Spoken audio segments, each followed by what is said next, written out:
Adnan Syed is officially a free man. The judge granted Adnan a sentence reduction to time served, meaning despite his 1999 conviction for the murder of Hae Min Lee, he has now served his sentence and he will remain free.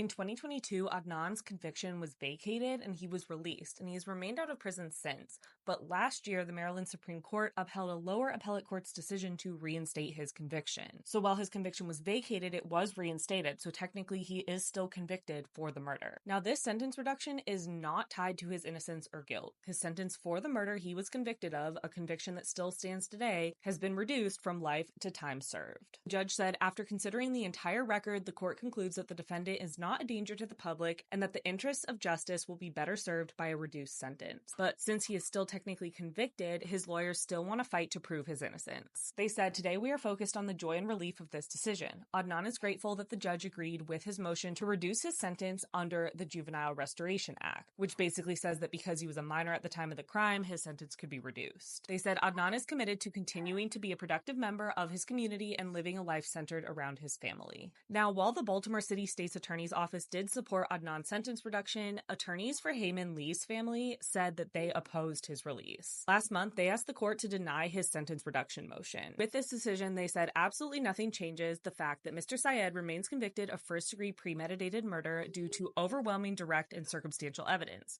We hope that one day Mr. Syed can summon the courage to take responsibility for his crime and express sincere remorse. But this is pretty much best-case scenario for Adnan. He cannot be convicted again since he is still technically convicted, and his sentence was reduced, meaning he has served his full sentence, so he will now remain a free man. Hopefully, this will lead to getting actual justice for Hae Min Lee.